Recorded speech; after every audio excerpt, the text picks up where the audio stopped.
Hey guys, and welcome to the Working Money Channel. All right, this one from Crypto Waterman here, my December BTC prediction, and I'm sure a lot of you guys are curious about this. Bullish December, because 2013 was a bearish December, 80% accuracy with the reverse 2013 chart. Okay, so that's reason number one. Reason number two, we never had 3 consecutive red months this bull run. If this December is bearish again, we will break another record. Guys, what he's talking about here is November's numbers. Now, I'm not entirely sure why October is in the green here. If we do bring this over to CoinGlass, right? Yeah, it's CoinGlass here. You guys can see October did end bearish. I guess that snapshot was taken before October ended and we were still bullish for Bitcoin. October bearish, down 3.69%, and November currently down 16.77%. And guys, this is the first time in history for a bullish year. Last time we saw 3 consecutive months in the red for quarter 4, it was in a bear year in 2018. So this would, in fact, break another record. Early to mid-December bullish, late December bearish is what he's saying here. Overall, December should be higher than our current price, though. People will be calling Santa rally because it will never come. If you know this cycle well, you know that it is highly manipulative. They love to give you promises, for example, U.S. government reopening, then sell the news. So this is all reverse psychology. We got to remember, keep our eye on the prize, guys. Bitcoin, of course, spearheading the rest of the crypto market at the moment. This is the hourly chart for Bitcoin over the last hour. We did see Bitcoin rally a little bit here. It's pretty much, though, just been trading sideways. Currently, one Bitcoin's going for about $91,400. So in the 90s, getting out of that $80,000 level. That was, I think, the most important thing psychologically, I think, for a lot of traders here, getting up above that $90,000 mark. And we've seen Bitcoin go as high recently as roughly, where did it go here? Roughly 93,000. So currently we're trading in around 91,000. Hopefully we are seeing a slow swing to the upside. So hopefully this means Bitcoin is trending in the direction we want to see it trending in. We've got Fear and Greed still at 20, market cap at 3.1 trillion. That's up by a little bit, by 0.36%. And the crypto market in the green today, guys. Most cryptocurrencies in the green. XRP is down by a little bit over the last 24 hours. However, we are seeing most cryptocurrencies in the green. So this is obviously lending to the bullish sentiment of the crypto space. Hopefully, we do see this trend continue. Hopefully, it does continue to bring up the prices of other cryptocurrencies like XRP as well. One XRP today, right now, as of the time of this recording, going for about $2.19. We have been seeing it vacillate in the low 220s, but pretty much what we've been seeing is the same thing for Bitcoin. We did see this bullish spike to the upside, and then it's just been trading sideways, consolidating for the last week or so in this triangular bullish pennant pattern. So at least the pennant pattern is bullish. All we need now is, we need a breakup to the upside. Of course, it's going to be dependent on Bitcoin, but other factors as well, guys. And Scott Bessent is teasing us of a pre-Christmas shocker. So here it is. Now everybody is relying on the Christmas Santa rally, pre-Christmas shocker, whatever that is. For more information on where I think the market's going to go, follow me, patreon.com/workingmoneychannel. This is where I talk about my own personal crypto portfolio, at what prices I'm selling my Bitcoin, XRP, other cryptocurrencies, where I'm going to be buying the dip as well. So if this is something you guys are interested in, you can follow me for more information on that. I am going to be holding a live Q&A event. If you guys are watching this before 1 p.m. Eastern Standard Time today, that's when I'm holding this live Q&A event for Patreon subscribers only. So check it out if that's something you're interested in. Anyway, here's a clip of Scott Bessent teasing a pre-Christmas shocker. Andrew, I'm still got one interview left, so I don't think it would be prudent to give any hints. And I think that there's a very good chance that the president will make an announcement before Christmas, but it's his prerogative whether it's before the Christmas holidays in the New Year's. But things are moving along very well. So according to Scott Bessent, Treasury Secretary, things are moving along quite well. And President Donald Trump is toying with, a key announcement, an important announcement. Hopefully, it's going to get markets up. Today is Sunday, so traditional markets are not moving. This is the S&P 500. I'm just going to throw that on the daily. And going to take that off auto. Of course, the S&P and other markets, have been struggling to make new all-time highs. So we're seing a bit of a V-bottom recovery for the S&P.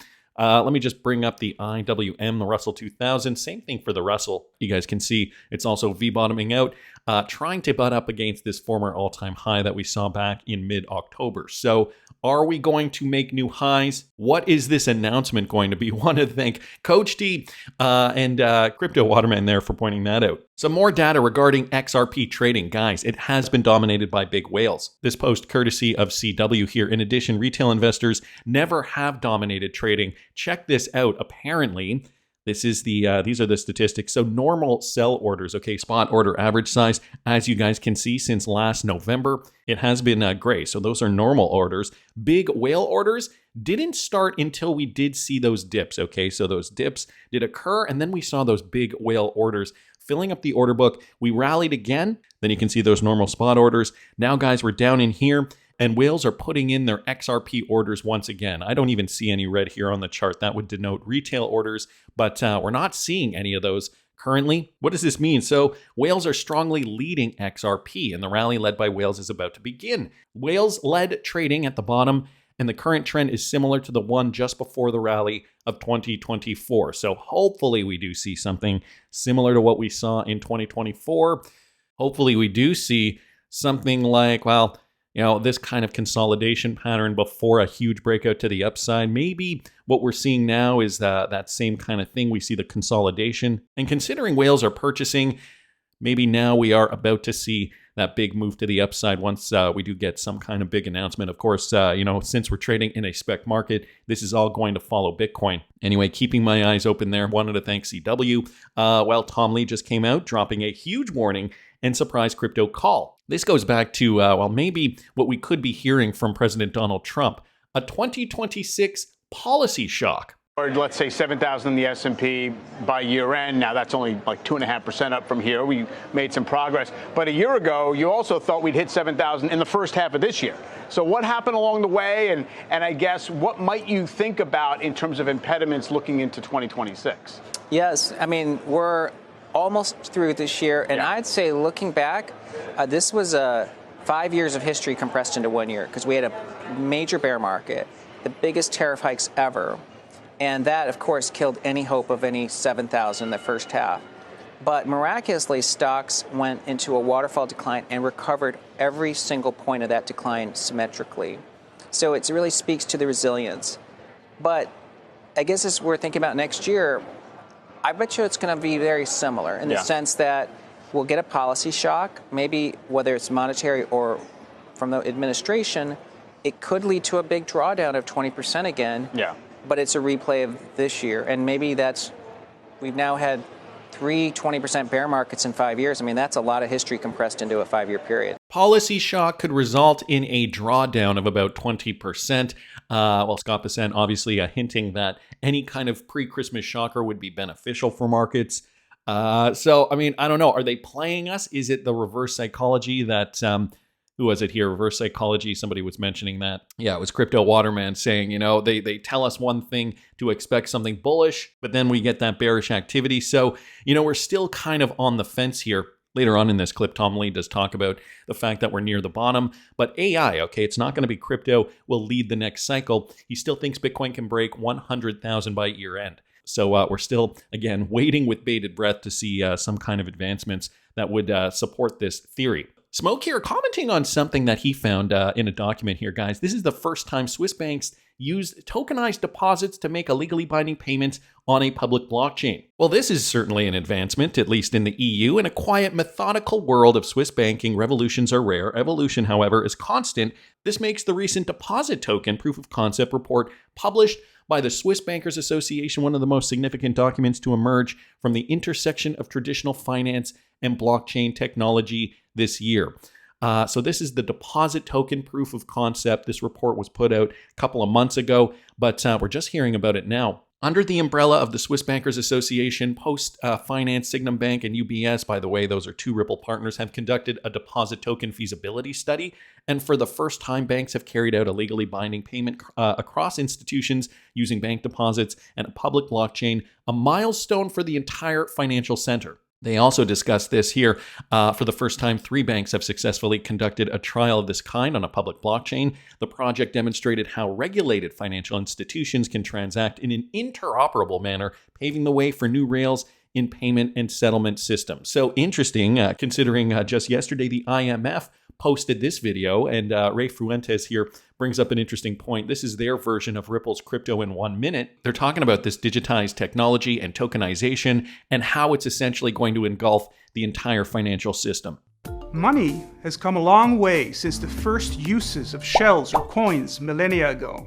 Today, it may even be considered our most used technology, as most people are using money that is recorded digitally.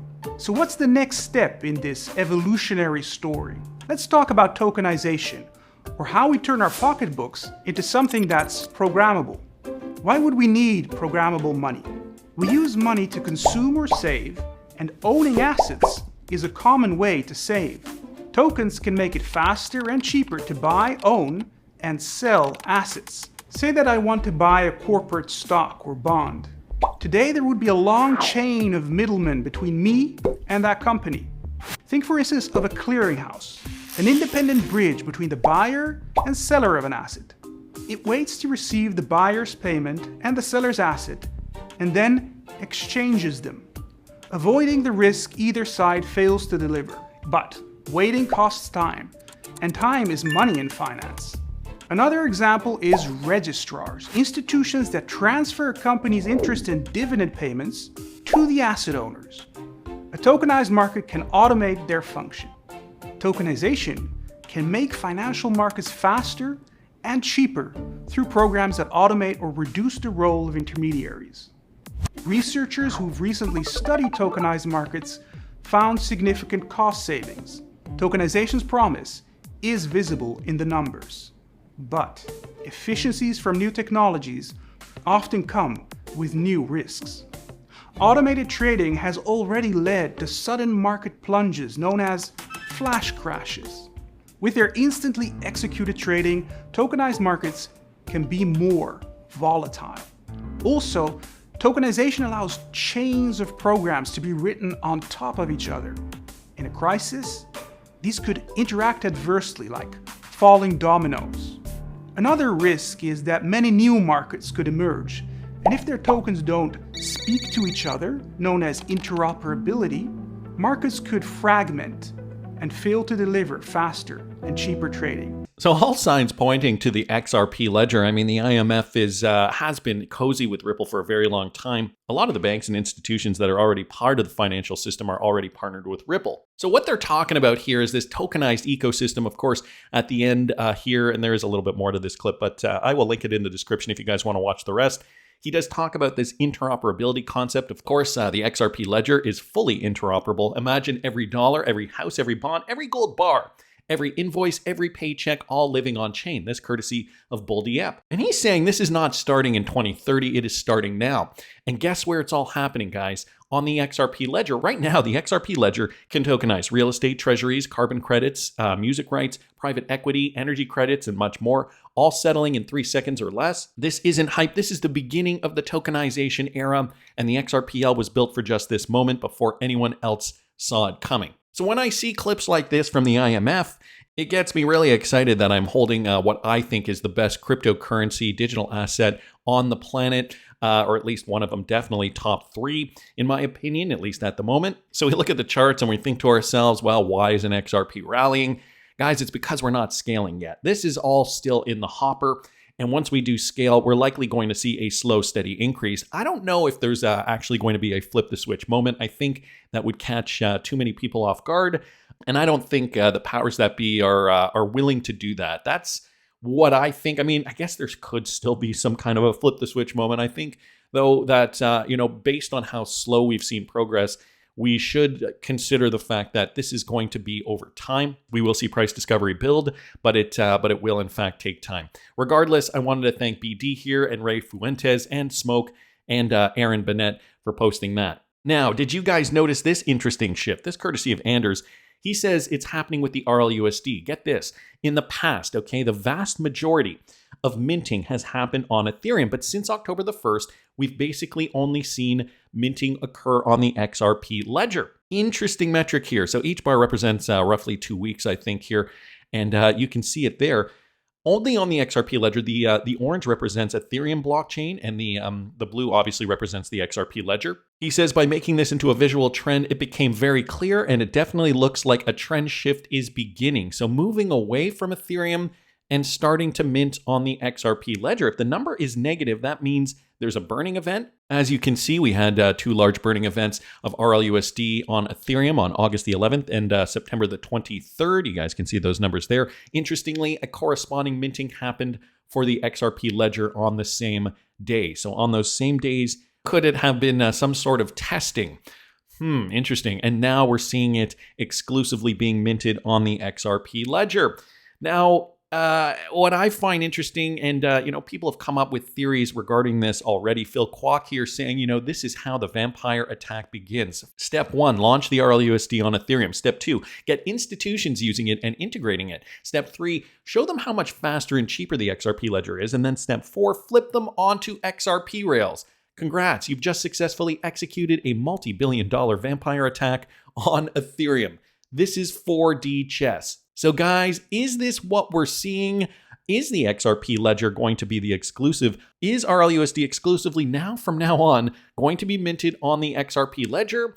You get people hooked onto the product. You say, okay, you can use Ethereum for now, but eventually you're going to want to move to a better, faster, more affordable solution, namely the XRP ledger. I would not put it past Ripple if this was their game plan the whole time. So interesting observation here from Anders. Wanted to thank him and Phil for pointing that out.